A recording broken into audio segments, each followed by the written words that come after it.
to call now on the floor Eric Fournier, the former chairman of RSPG and CEPT, and the Director Spectrum's Planning and International Affairs of ANFR, l'Agence Française des Fréquences. No? Please join me. The title of your contribution is Spectrum Challenges for 5G and 6G. So the floor is yours, please. Grazie Paolo, and buongiorno a tutti. I'm sorry, I will have to speak English. My Italian is very poor. So my ambition today is to give you some insight about the spectrum challenges for 5G and 6G. So spectrum is something that's very important for everyone. Without spectrum, you don't have 5G, you don't have 6G. And that's something which is always a subject of a lot of battles, in particular within Europe, between member states, and also within ITU.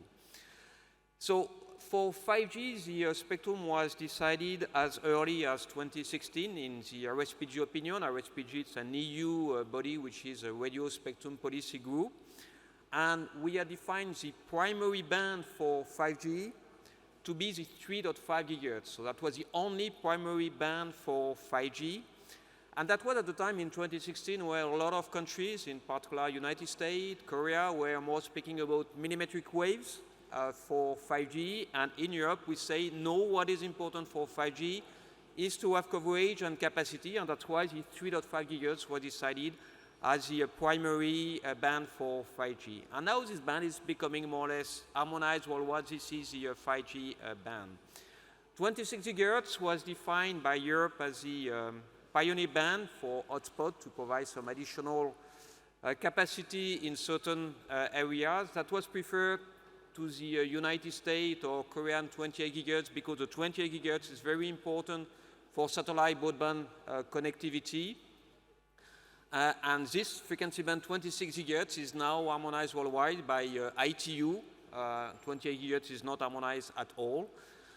It's very clear that deployment in the millimetric wave is quite limited today in Europe. In France, it's even not authorized. In Italy, it has been authorized, which is demonstrating, al contrario, that the focus in Europe on mid-bands was a correct choice. Of course, we're also mentioning the need for 5G to have also access to the lower frequency band, the 700 megahertz, in particular, because for certain applications, the IoT or the low latency, high reliability applications of 5G, you need to have good coverage, including indoor, so you need to have access to this frequency band for 5G. This conference is discussing a lot the use of 5G for vertical applications, and it's clear that this is what we are expecting from 5G, and okay, there's a lot of delay here. It's obvious that this will have to be implemented by operators using their own spectrum, using slicing. But in addition, within Europe, we have also recognized the need for having some specific dedicated frequency band for vertical applications in local access deployment, and we are pointing towards one frequency band, which is here 3.8, 4.2 gigahertz, which will be harmonized in 2025 or even at the end of this year for vertical application for 5G for this local application, medium power or low power. In France, just to point out what we are doing in France, it's not Europe this time, we had opened in 2019 the center gap of the 2.6 gigahertz, it's 40 megahertz of spectrum, for vertical, including for high power stations, high tower stations, and that's quite well used in France. But we have also anticipated the opening of the frequency band 3.8 to 4 gigahertz for 5G for verticals, and that's quite successful. There's already a lot of demand in this frequency band, and of course we will then join the harmonized framework, which will be decided next year or at the end of this year. What about 6G? There was a lot of discussion on what should be 6G, whether 6G was needed at all or whatever. But as already explained, there's already a 6G vision which has been decided, in particular in ITU. There's a recommendation on that, defining the vision for 6G for IMT 2030.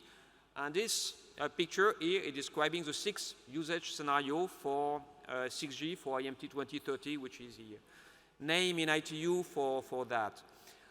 One of these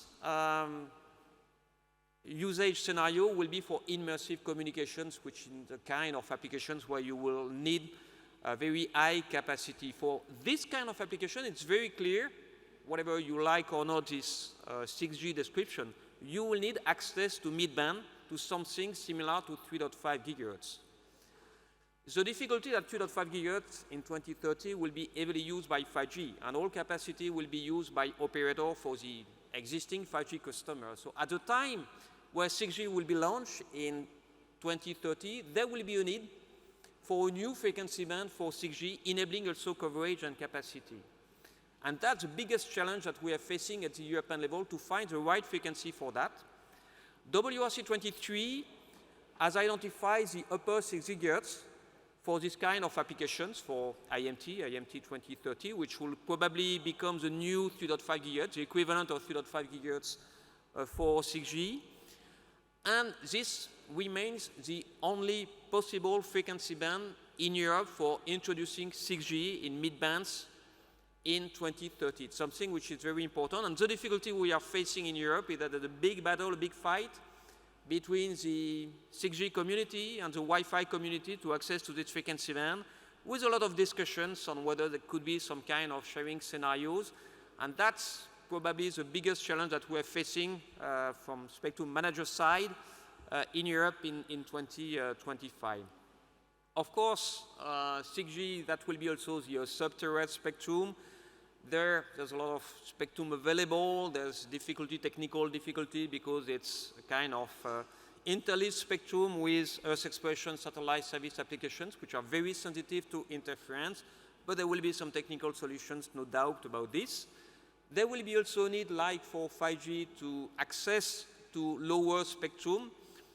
But there, you can reuse the existing spectrum, 700, 800, or 900 megahertz, because the dynamic spectrum sharing is possible. It's not a split of capacity here. There's no need for this kind of applications to have a lot of capacity. So they will be able to share in 700, 800, or 900 megahertz band between 4G, 5G, and 6G. One last slide concerning the satellite. It's very clear that one of the new usage scenario, which is really new with 6G, that's the ubiquity. You need to have access to the network everywhere on the world. And satellite is unavoidable for this kind of application. That will be part of the European spectrum roadmap for 6G. So then there's two possibilities, whether you are using the operator spectrum, MNO spectrum, and there's an agenda item for WRC 27, which will look at how to use the satellite connectivity in the existing operator band. And that's not so complicated. You just need to ensure that if you have a spot over Italy, you will protect the operators which are on the other side of the border, in France, for example. And that's a technical issue which has some technical solution. And even if there's a need before WRC 27, we already have some kind of technical solutions which would enable some anticipated implementation of this kind of framework in Europe if needed. But at the end, we will need something at the ITU level. And of course, there's also the possibility to use some spectrum which is already used by mobile satellite service. That's what Apple is doing with the Global Star constellations, providing some low bitrate messaging on your Apple smartphone, iPhone. There will be also some additional frequency which may be available for these low bitrate applications at WRC 27. And also for those which are interested, there's a renewal of the European 2 GHz MSS authorizations, which will be in 2027. That's spectrum which is used for the time being by EcoStar and Inmarsat, but there may be some change in the use of the block of spectrum. So here, maybe there will be available for some new project, maybe for IRIS Square, the possibility to have access to 2 times 10 megahertz, and of course that will depend on the process which will be launched by the European Commission probably at the beginning of next year. So thank you for listening, and I will be available for any discussion after this session. Thank you. Thank you so much, Mr. Fournier. Thank you for being with us.